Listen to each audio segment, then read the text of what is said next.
¿Cómo va, Okamis?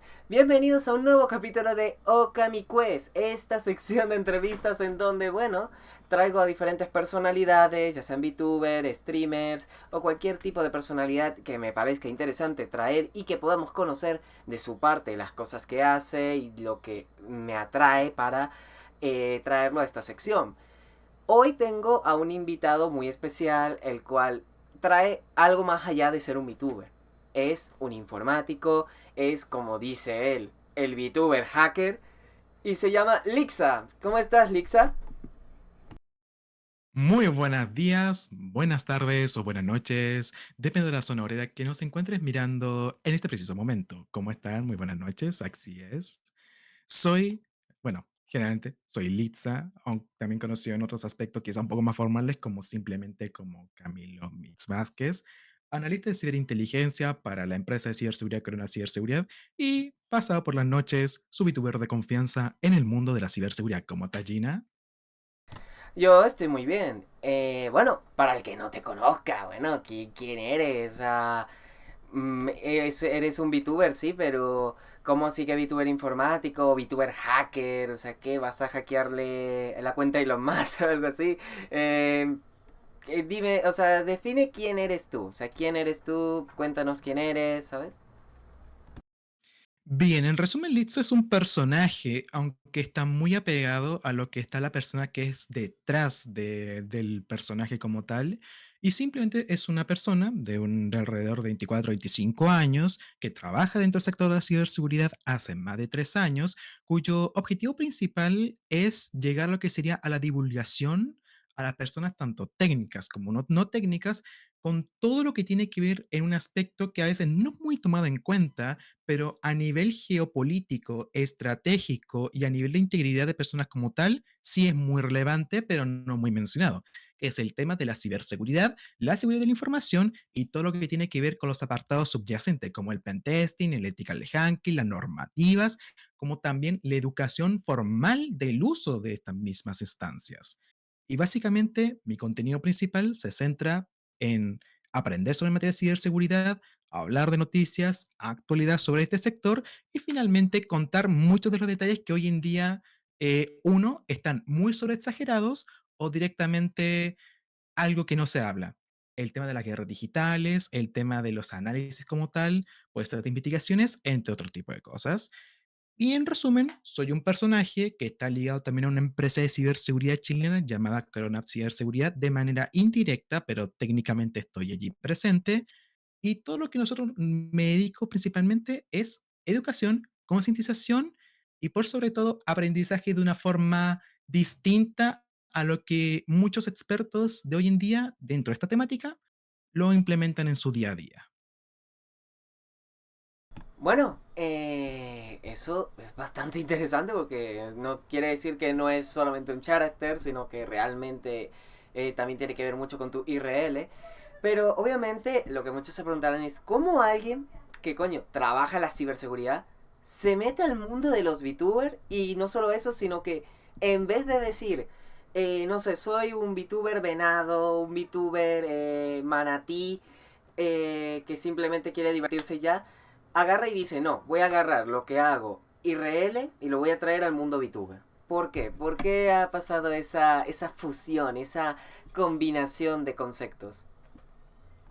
La magia de tener un personaje simple es lo que puede llegar detrás de lo que lo hace una inminencia o un carácter reconocido por otros. Por ejemplo, el tema VTuber, en primer lugar, lo hice más que todo como una forma de distinguirme de la comunidad en general de ciberseguridad de habla hispana, principalmente de Chile.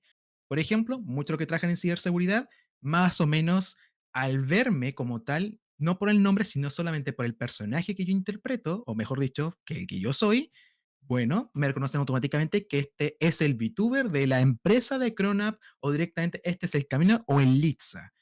Y eso dentro del sector de ciberseguridad, de reconocerte de una manera más original, es bastante enorme y por sobre todo da muchos beneficios en temáticas de diferentes tipos de aspectos.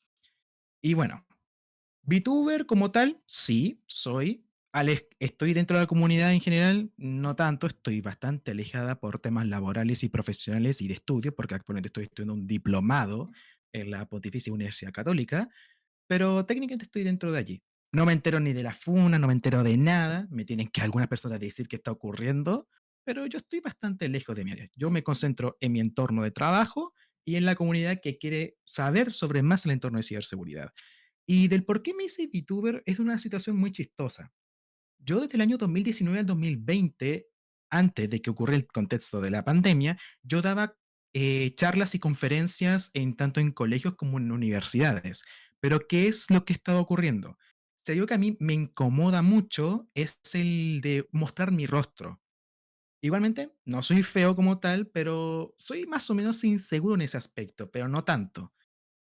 Porque aún con ello, si alguien va a mi Twitter, va a notar que hay fotos de mi versión IRL, pero ¿cuál es la cosa? Se me va a encontrar con una mascarilla. Y como una forma de distinguirme ante la comunidad de ciberseguridad en Chile y en Latinoamérica, además de poder dar conferencias de una forma un poco más distinta para esta generación, pues digamos, porque no un personaje 2D que habla y que parece como si en verdad fuera una inteligencia artificial o algo de ese estilo. Así que técnicamente me basé en generar este tipo de entornos, aunque yo ya antes se puede decir que era VTuber cuando el concepto aún no existía, porque ocupábamos personajes, un PNGs que movían la boca, pero a través de imágenes en concreto, no a través de lo que sería como lo que hace Live 2D, que no se hace reconocimientos como tal. Básicamente eso es lo que vino después del tema de la pandemia o su masificación, mejor dicho. Y bueno, yo vengo de una época donde era de Loquendo City, así que el tener un personaje 2D que hable en el video, conozco más o menos esa parte, porque vengo de ese entorno.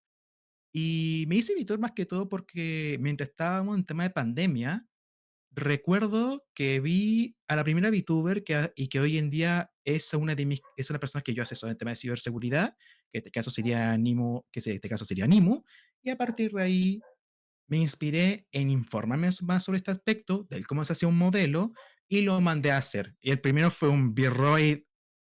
No le quedó mal a la chica, pero tengo que admitir que se notaba lo básico, pero gracias a ese aspecto base, del modelo que yo tenía en Loquendo City como tal, cuando existen los típicos videos parodia de ese estilo, lo pasamos a un entorno un poco más profesional. Y es a partir de ahí donde pasamos de un PNG de un Walfa a un personaje que mandé a dibujar en el año 2016. Después de eso, 2020, Virroid, y actualmente mi versión actual, que es un modelo 2D que está 100% animado en Light 2D por una persona maravillosa, pero que parece que hoy en día no sé, sus cuentas técnicamente desaparecieron, pero su arte está presente. Oye, pues muy interesante una cosa que tocaste y yo creo que a más de una persona le, o sea, sí, le generará un poco de morbo, pero a la vez llamará la atención.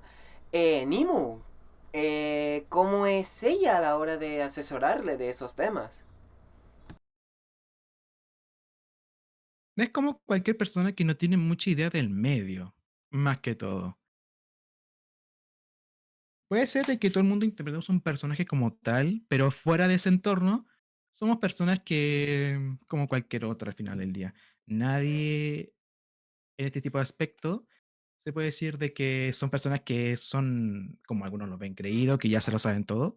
La realidad es que son personas que cuando tú les hablas de un tema bastante nuevo o temas que para ti es como, vamos, nos aburrimos hasta decirlo, pero para esas personas son cosas nuevas y que les llaman muchas veces la atención.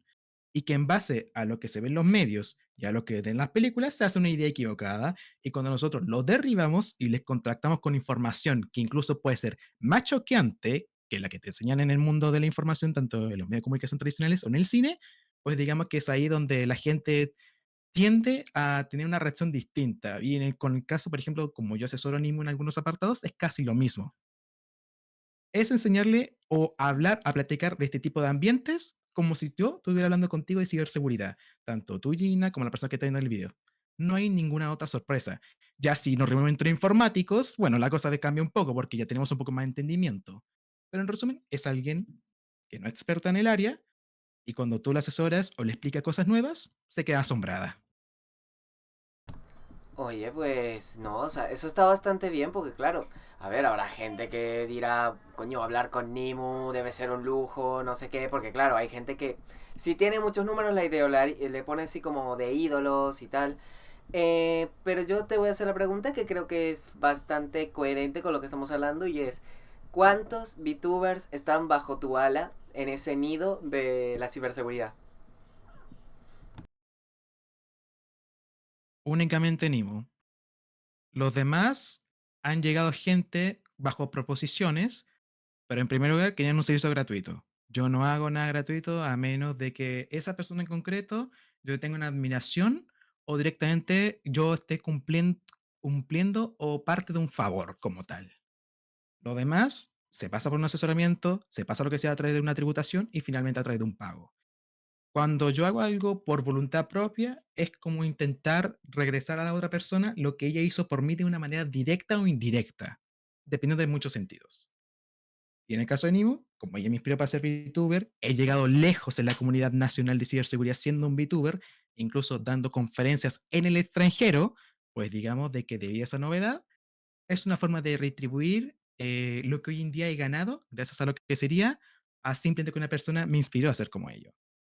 Y en total el día así va la cosa, más que todo. Hablando de las empresas de ciberseguridad, pues coño, ¿cómo es la experiencia? ¿Cómo es la situación? O sea, ¿es más fácil? ¿Es más difícil? ¿Es algo medianamente manejable? ¿Cómo es?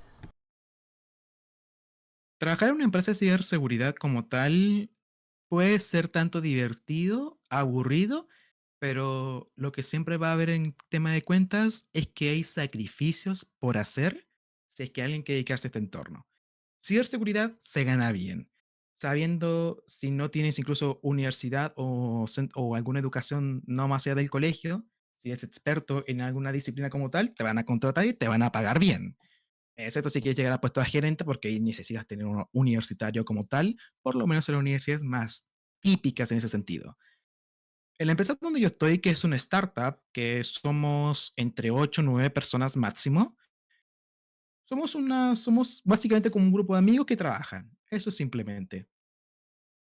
Todo el mundo nos conocemos y nos divertimos, pero también hay una cosa en claro, que es que cuando es el momento de trabajar, nos ponemos a trabajar en serio. ¿Y esto qué significa? Podemos estar 24 a 48 horas despiertos en un incidente.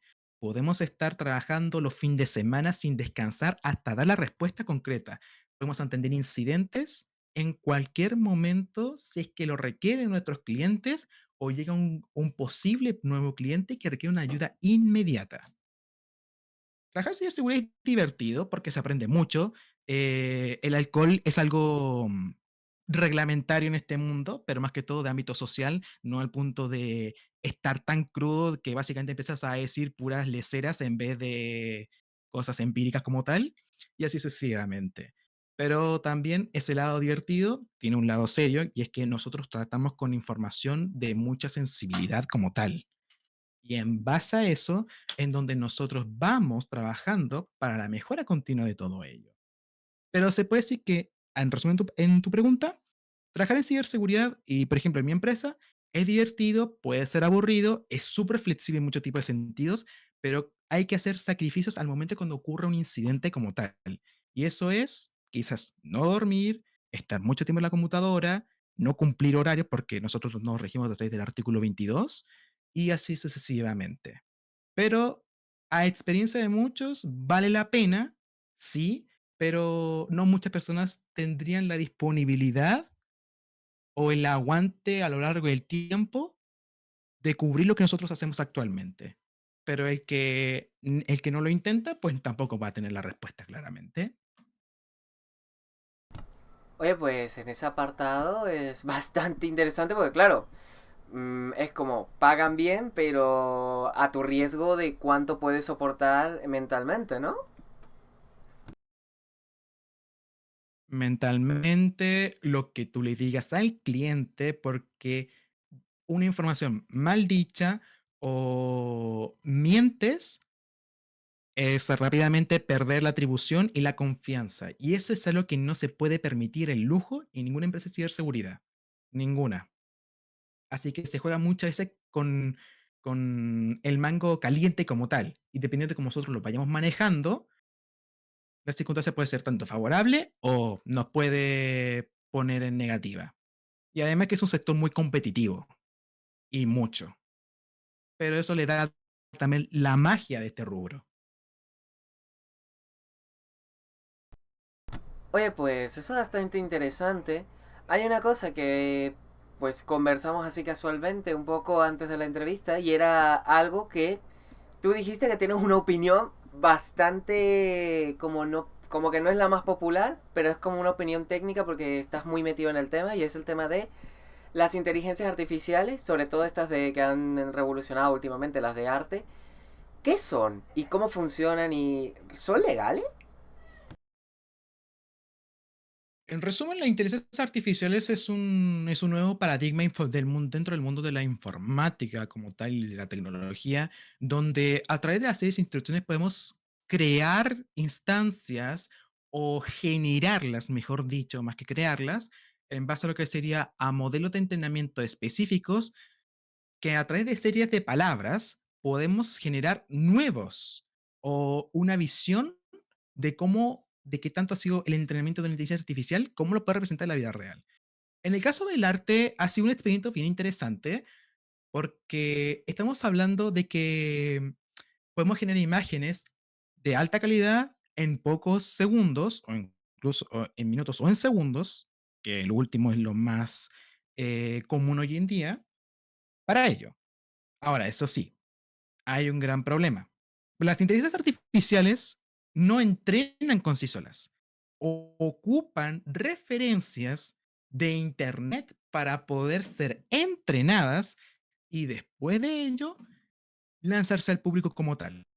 Y sé de que hay muchas polémicas en el mundo del arte, pero a comparación de gente que quizás vea que la inteligencia artificial son un terror y creo que en algunas personas dicen de que es el fin del arte como tal, yo lo veo como una herramienta al final del día, una forma distinta de buscar inspiración del cómo hacer un proceso artístico como tal, porque esto ocurrió lo mismo. Las fotografías dicen que iban a eliminar el arte.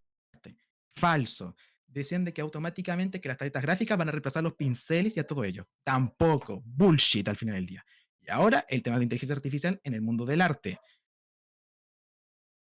Es solamente una herramienta. Y al que le tenga miedo a la inteligencia artificial, yo le voy a decir una cosa bien clara. Y esto lo puedo decir porque que aunque yo no sea una persona del arte, yo no dibujo, mis dibujos son como las revendas weas, y lo digo automáticamente, con cueva puedo dibujar palos y aún así me salen mal, pero sé del trabajo que existe por detrás de todo esto. La inteligencia artificial dentro del mundo del arte es una herramienta de apoyo a los artistas para que puedan proseguir con lo que sea con su imaginación. Eso es simplemente. Ahora que existe gente que abuse del sistema para poder ocuparla para generar ingresos, o ocupar, eh, eh, entre comillas, robar el estilo del arte de otra persona, mijo, no se puede patentar un estilo de artes. Eso es imposible. Lo que se debe hacer en ese tipo de entorno es competir contra la inteligencia artificial, ocuparla a tu favor para poder sacarle el máximo provecho. Y es como también con el mundo de la informática. En el apartado de inteligencia artificial, por ejemplo, en informática como tal, es un beneficio al final del día. Es más una herramienta como tal. Aunque exista gente que diga que la inteligencia artificial dentro del mundo de la informática, lo que van a hacer más que todo es quitar trabajo, nos van a gobernar a todos y todo su sistema en general es de negatividad. Eso se pasa porque la gente no tiene ni cresta idea de qué es una inteligencia artificial, cómo se maneja y quién es la desarrolla. Porque yo hice una cosa súper importante y esto funciona para todo. Las inteligencias artificiales nunca van a ser perfectas, porque quienes son los que los diseñan son los seres humanos. Y el ser humano es una de las máquinas más perfectas en temas de desarrollo, pero también en tema de implementación somos una estupidez de vez en cuando. Así que imagínense con de todo ello. Por lo cual, no hay que tener miedo ni tanto en el sistema del arte como también en otro tipo de apartados que generalmente se le llama sensacionalismo en el tema de las inteligencias artificiales. Solamente son herramientas. No sé si con esto me di a explicar con la pregunta. Bueno, a ver, te puedo, por ejemplo, preguntar sobre todo lo del tema estilos de arte, porque ha habido una controversia que no está tan clara, pero al final del día es una controversia, que es que agarraron una página de estas de internet, que creo que era Danboru, y sacaron pues muchos datos de imágenes de artistas y todo eso de ahí, y empezaron a entrenar inteligencias artificiales. ¿Es legal? ¿Es ilegal? O sea, porque dijiste, no se puede patentar un estilo de arte. Pero, ¿hasta qué punto llega la legalidad y la moral en este caso? O sea, porque he visto que la gente que, pues, a lo mejor no tiene claro que es legal, al menos dice es inmoral. Y la gente que lo tiene claro que es ilegal, pues dice que es ilegal. ¿Cómo es realmente la cuestión? Bueno, en primer lugar, ninguna página te va a acreditar realmente que tú vas a ser 100% el autor de un material, aunque tenga tu firma, aunque tenga todo. Porque al final del día, cada página tiene sus términos y condiciones. Y si un producto, en primer lugar, es gratuito, ¿por qué será? ¿Por qué no pagan una suscripción por ello? Si un servicio es gratuito, es porque tú eres el producto al final del día. Y en base a lo que tú generes con ese contenido, esas organizaciones, esas páginas o empresas en concreto pueden redistribuir toda esa data y venderlas a otras organizaciones para diferentes tipos de usos.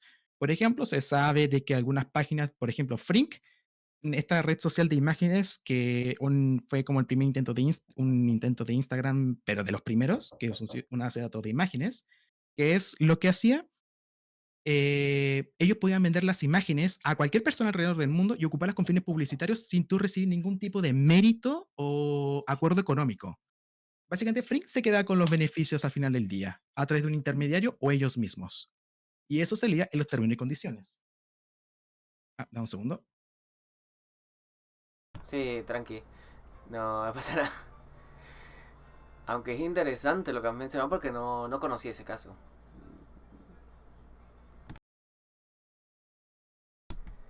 Bien, retomando. Te habías quedado con lo de Freak y el tema de las fotos que vendían. Exacto. De que al final del día, cuando tú subes una imagen ahí, es verdad, puede ser de tu cuenta, puede ser de todo. Pero, ¿qué pasa si Free quiere tomar esa imagen que es justamente perfecta para un anuncio o un anunciante le interesa? Bueno, a través de empresas de terceros o el mismo Freak, comercializa su base de datos, o mejor dicho, la base de datos de fotos y se la vende al mejor postor. ¿Y esto por qué generalmente ocurre?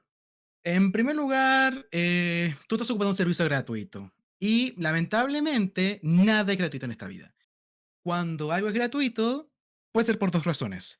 Porque está financiado por una organización o segundo, es una empresa que busca generar datos contigo mismo.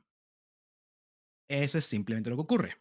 Ahora que con el contexto de la inteligencia artificial en concreto, hay una cosa que es verdad, quizá éticamente no es bien aceptado, pero en avance de ingeniería, como tal, en avance tecnológico, creo que quizás dependiendo a quién le preguntes, puede ser igualmente un beneficio, aunque igualmente es verdad que pisotea algunas instancias de la creación propia. Y es que las inteligencias artificiales como tal ocupan dibujos ya establecidos de diferentes artistas japoneses, latinoamericanos, estadounidenses, entre otros, los captura todo en una base de datos gigante y en base a eso las entrenan para hacer diferentes tipos de algoritmos. Ahora, de que eso sea legal, bueno, si lo pueden hacer es porque es legal, en primer lugar. Que aunque sea un arte tuyo como tal, técnicamente no van a comercializar con tu arte. Lo que van a hacer es ocuparla de referencia para una inteligencia artificial y que en base a un proceso de analogía, cuando una persona escriba algo que necesite de un concepto del género y del estilo de arte, pues básicamente salga una cosa completamente distinta o en los primeros casos amórficas y ya después en un modelo más entrenado salgan cosas que ya tengan más sentido. Por Lo lo cual, cual, si nos traducimos en el tema de inteligencia artificial dentro del mundo del arte, quizás en su concepto no es muy ético a la vista de los artistas porque ocupan su arte Ahora la pregunta es saber de qué arte, pues no se sabe porque no están obligados a decirlo, pero sabemos que ocupan una gran recolección de base de datos, terabytes o petabytes de información de imágenes, las entrenan y después de eso lo sacan con un producto y servicio. ¿De qué es legal? Es legal. Ético, depende de quién le preguntes, pero en evolución tecnológica, de lo que esto significa de crear imágenes en base a textos, es un avance revolucionario como tal, quieran o no. Y es una herramienta que sirve para inspiración o también, lamentablemente en muchos casos, para lucrar con la gente que no tiene ni idea que eso es una inteligencia artificial y básicamente tenían pagando cosas que no deberían de pagar.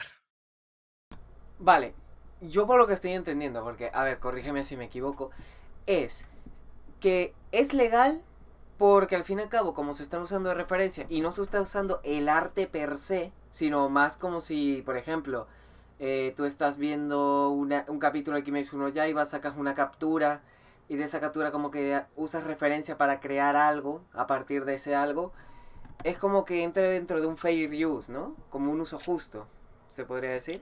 Es más o menos así, pero eso dependería, en primer lugar, en dónde está alojado los servidores de las imágenes, en dónde está alojada la empresa, y así sucesivamente. Pero a vista técnica, sería de que sí se puede llegar a utilizar, pero igualmente va a tener limitantes. Por ejemplo, no pueden copiar lo mismo que tú estás haciendo, sino directamente copian la referencia que tú tienes en un dibujo, por lo que yo entiendo, ojo, y a partir de hacen todo un proceso analógico de entrenamiento para que en base a tu dibujo y a lo de cientos de millones de otras imágenes en conjunto, generar una nueva en ese estilo. Así que se puede decir que técnicamente cae en un uso de free use, pero ahí habrá que preguntar más que todo a alguien que traje exclusivamente con la inteligencia artificial, pero yo conozco el concepto clave, los conceptos básicos de cómo funciona. Recolección, estudio, reestudio, entrenamientos a través de múltiples campos al mismo tiempo. Básicamente imaginen un montón de cubos en un gran cubo como tal. Puede haber perfecto, no sé, 1000 cubos que están indexados entre todos y que cuando yo mando una señal, se replica en muchos sentidos al mismo tiempo. Y en base a eso, se hace un entrenamiento como tal. Y ese ciclo se repite una y otra vez, una y otra vez, una y otra vez, hasta llegar a un punto de perfección o primera fase ya establecida. En el mundo de o sea, de esto de la ciberseguridad y todo esto, ¿ustedes poseen, ustedes tienen inteligencias artificiales como estas o también como ChatGPT o cosas así similares? O sea, que tengan como esa recopilación de datos que a lo mejor les sirve para alguna ejecución de seguridad o algo así. Sí, se ocupa mucho el término inteligencia artificial, entre comillas, para agilizar muchos procesos, detección temprana ante otro tipo de cosas, aunque la gran mayoría de cosas que se hacen ya con inteligencia artificial es mero marketing al final del día. Es un marketing sucio, pero un marketing al final del día. Bueno, y eso es el marketing. Básicamente es, muchas veces, es vender humo de lo que en verdad es algo. O puede ser que algo en verdad sea una inteligencia artificial, pero al estar en una fase muy temprana o muy mal hecha, pero vende que es inteligencia artificial. ¡Oh, qué maravilla la weá! Cuando a veces son un desperfecto y llegan a ser más estúpidos que los seres humanos en muchos sentidos. ¿Por qué digo esto? A ver, la inteligencia artificial como tal ha dado un buen beneficio, por ejemplo, en el uso de detecciones tempranas de amenazas sin la necesidad de un antivirus. Eso sí es cierto, porque puede detectar patrones. Y eso es lo que generalmente hace una inteligencia artificial. Detecta patrones en el sentido dentro de nuestro campo. Y es más ágil que un antivirus, lo cual eso da una muy buena ventaja. Aunque existe también que se ocupen para implementación de vulnerabilidades, gestión de control de la persona como tal, que eso sí existe, pero al final del día es reconocimiento de patrones del usuario como tal. Por lo cual es un campo muy nubloso en ese sentido. Es más que todo muy gris, pero de este gris de niebla que no puedes ver ni a 5 metros tuyo más adelante. ¿Por qué? Porque hay inteligencias artificiales que de verdad funcionan y que de verdad son eficientes en sus campos, no en todos, pero sí en un campo muy en concreto, y hay otros que simplemente son vendehumos. Como por ejemplo, existe una empresa, no voy a decir ni la marca, que supuestamente tienen a pentester y ethical hackers que son inteligencias artificiales como tal. y que ellos te pueden hacer la pega de 100 pentesters, de 100 hackers, supuestamente en un sistema. Pero después descubres que esa plataforma tiene, en primer lugar, la inteligencia artificial no es tan desarrollada. Una buena parte lo tiene que ser control humano. Se equivoca en muchos falsos positivos, se queda bugueada, no puede llegar a explotar vulnerabilidades que son recientes como tal porque no tiene su base de datos o lo tiene que entrenar. Y un entrenamiento puede ser mínimo de 3 meses, por ejemplo. Y así sucesivamente. Por lo cual, hay mucho marketing, pero del malo, del tóxico como tal, pero también hay investigaciones que, aunque no se destaquen mucho en el campo, y menos en el público en general, sí dan mini revoluciones para poder llevar a cabo investigaciones más complejas y sacar que un estudio, no sé, de un año pueda salir quizás en 3 4 meses por acortamiento de trabajo. En ese sentido, se puede decir que la inteligencia artificial en ciberseguridad se aplica más que todo. Se aplica en puntos de controles finales, se aplica para investigaciones, en alguno que otro caso lo ocupan para la redacción, y eso sí es cierto. Hay muchas empresas de ciberseguridad que para mantener sus blogs activos ocupan redactores de inteligencia artificial, principalmente ChatGPT, y se nota cuando es ChatGPT porque tiene una forma muy característica de escribir o de redactar, mejor dicho, y así sucesivamente en muchos tipos de apartados. Además de gestión de comando y control, también de control humano, que es básicamente cómo tú te comportas con el equipo y poder detectar si eres tú o es otra persona que está ocupando el mismo computador, porque su comportamiento es distinto a lo usual. Y así sucesivamente. Aunque lo que he hablado aquí son cosas que son reales, hay algunas que aún sí son un prototipo y otras que ya directamente están implementadas en el mercado. Así que es una nube gris el cómo se utiliza, pero digo que una buena parte es marketing a full y el del malo. Vale. Oye, pues es bastante interesante porque, claro, la gente solo se queda con las inteligencias artificiales de arte o el ChatGPT, pero por lo que dices, claro, ese mundo es mucho más amplio, mucho más grande.